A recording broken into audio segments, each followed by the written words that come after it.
What up, what up? It's Acevendo G. Back with another topic, back with another video. So the title of this video is going to be Welfare Queens Are in Danger. So title may change a little bit, we'll see. But I'm going to talk about the topic because it needs to be talked about, it really does, especially in the way the economy is right now, and all these policies and bills that are being passed by the Trump administration. It's going to affect a lot of folks, yo. And folks that are on welfare right now, it's crazy. It's going to be crazy for you, I'm telling you. So admin notes. Thanks again to all the subscribers that have subscribed to my channel. I endeavor to keep pushing these videos out, give you leverage to better yourselves. So let's get into it. So why do I say that welfare queens are in danger? Now, I know the title is going to probably trigger some folks. And what I'm going to say is probably going to trigger some folks. But I want y'all to get what I'm saying in full context and to really understand and embody what I'm trying to tell y'all, because I'm trying to help y'all. I want to get y'all attention, right? So welfare queen was first introduced to the world by Ronald Reagan in 1976. This was during the time when he was campaigning for the presidency. Because if folks don't know, even though he was elected in 1980, he also ran in 76 and lost, right, to Jimmy Carter. So during the campaign in 1976, he had this speech that he made. I'm not exactly sure where it was, but he was explaining and talking about this particular woman that had defrauded the government. She basically had, I mean, like, when I read up on this lady that he was talking about, I'm like, yo, this is crazy. And basically, that's where that terminology first came from him. He actually said that during that speech, the welfare queen, right? So the lady's name is Linda Taylor. You can look her up in Google. Her name is Linda Taylor. Now, I'm not going to give the full full explanation of who she was and what she did, but this lady apparently had like dozens of aliases, right? Like different names. She had multiple addresses. I'm assuming she had some kind of way was able to get social security numbers from people that were deceased, right? And basically defraud the government by getting benefits from these folks that were deceased or allegedly deceased. I'm not exactly sure. But all in all, like, she literally like defrauded the whole government. Like, all her welfare benefits, anything she was getting from the government was a fraud. She lied on everything. And had accumulated like thousands of dollars over years, over a certain time span. Now, she did get arrested, and she was put in jail for like 2 years, right? I didn't read exactly all of the details of it, but I mean, this lady was the poster child for finessing. She finessed the entire government out of thousands of dollars, right? And even with her being a woman, she still only got 2 years in prison. Now, what if a man did that? But anyway, I digress. So that's where the terminology first came from. Now, going back even further, in 1964, the Food Stamp Act was actually signed by President Johnson during the time, right? And this was to help out, single mothers and, and folks that were disabled, elderly, to be able to survive, get food, all these other things, right? And, plus it was backed by other congressmen and other folks.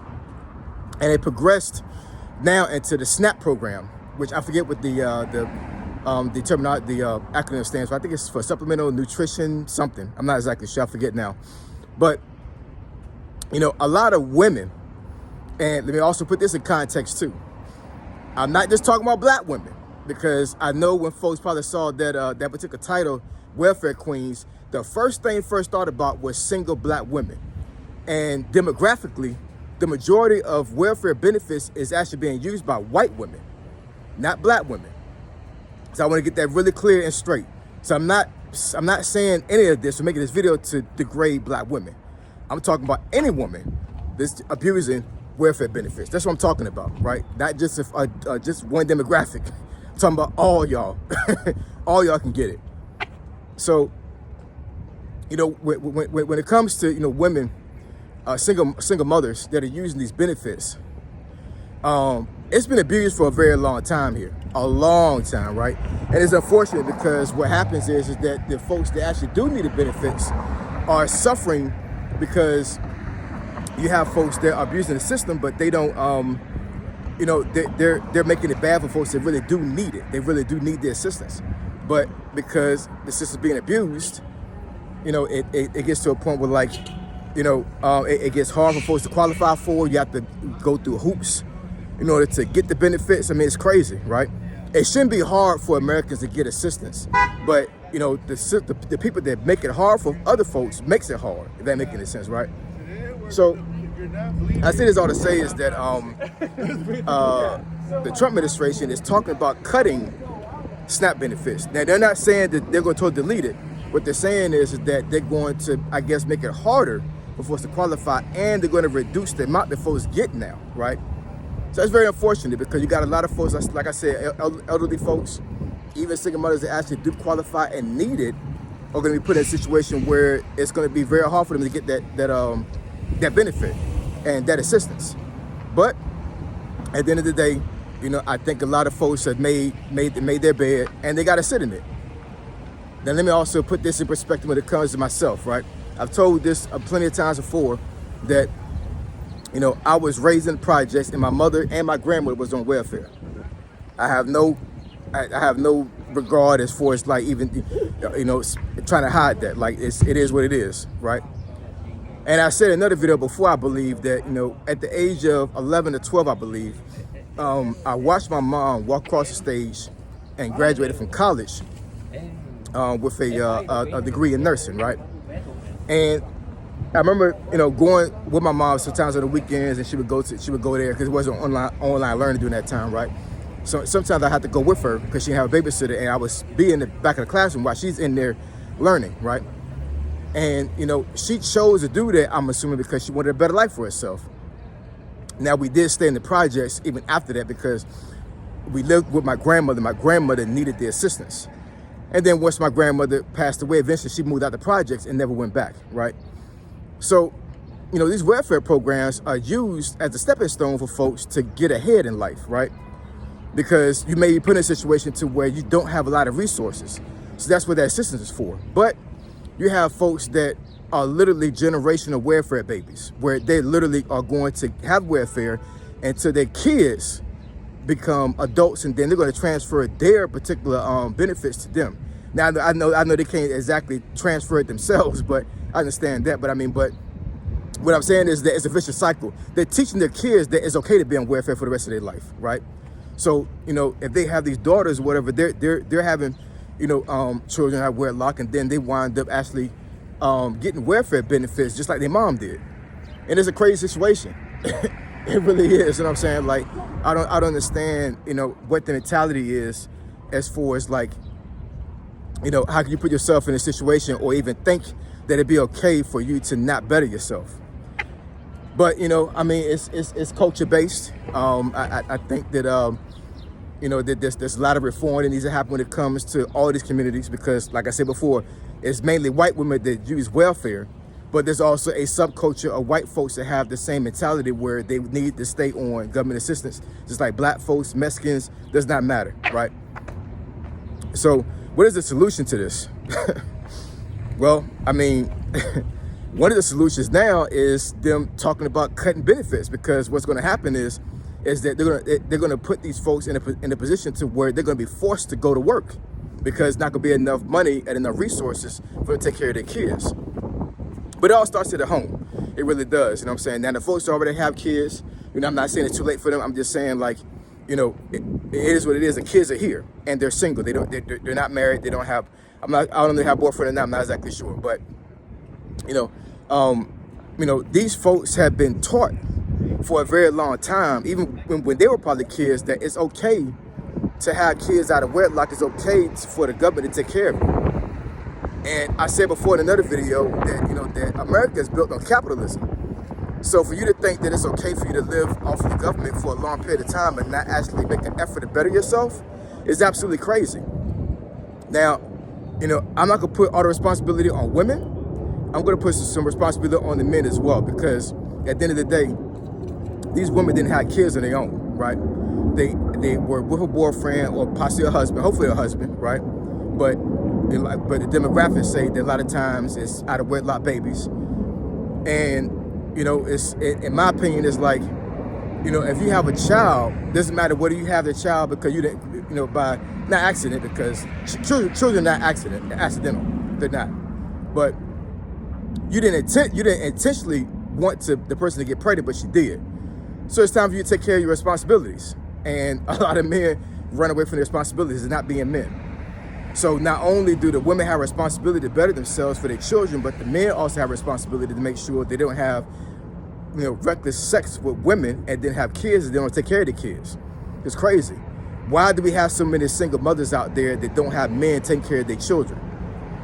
Why do we have so many single mothers that have kids by multiple men and the men are not taking care of their children, or they decide that they want to not just be with one man, they're gonna be with multiple men?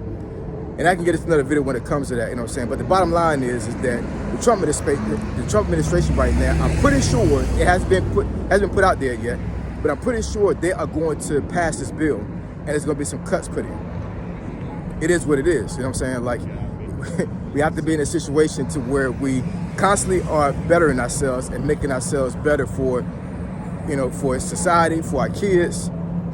And I mean, the hand is being forced.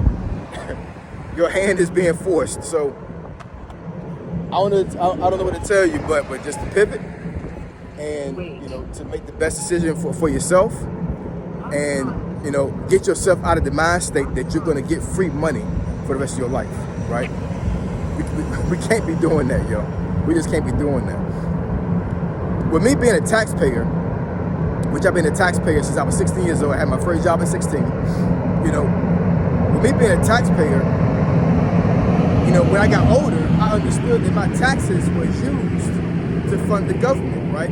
Whether it be federal taxes, providing funds to federal programs, and vice versa, my state tax helping my state out. And my fed taxes are paying for you to sit on your ass doing nothing. Excuse my language, you know what I'm saying? But I'm saying, like, it's real. It's real, but like I said, it has to be a culture change because, at the end of the day, like I said, these women didn't make these kids on their own. And you have, I guess their family members and even friends and social media perpetuating this thing where it's okay for them to be this way. It's not okay for you to be a single mother living off of welfare. It's not okay, yo. You know what I'm saying? It really isn't. It's not okay. The kids need to be taken care of. I totally get that, right?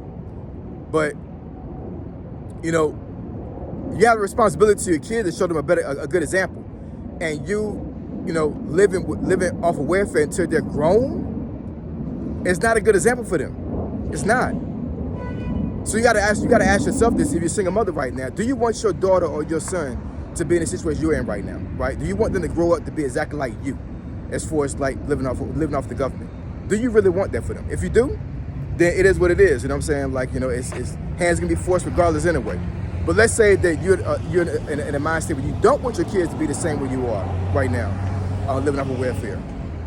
So what kind of example are you setting for them to show them that there's a way to be successful, right? If I chose to be like the folks that were around me when I was growing up, I wouldn't be in the position I'm in right now. I'm in a great position right now because I had good influences over my life during the time, even though I was in the projects, right? And I had self-motivation for myself that I wanted better for myself. I didn't want to be in the projects. I didn't want to be on the streets. I didn't want to sell drugs. I didn't want to have kids out of wedlock. You know what I'm saying? I did not want that.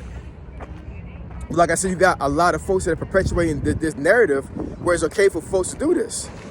And, even though I said that, it's mainly white women that actually are using welfare benefits, the social media, and just folks as a whole are really, in a mind state where they see this as a black culture problem. And to be quite honest, I believe it is. I believe it is. So we got to make some changes, y'all. You know what I'm saying? And I would say that you really need to be aware of the changes in welfare because I don't see them not doing this. I don't. I do not see them not doing this. I think it's coming. I think it's coming as quick. I think it's coming earlier than what folks believe. And folks gonna be caught off guard, and the folks gonna start being scared.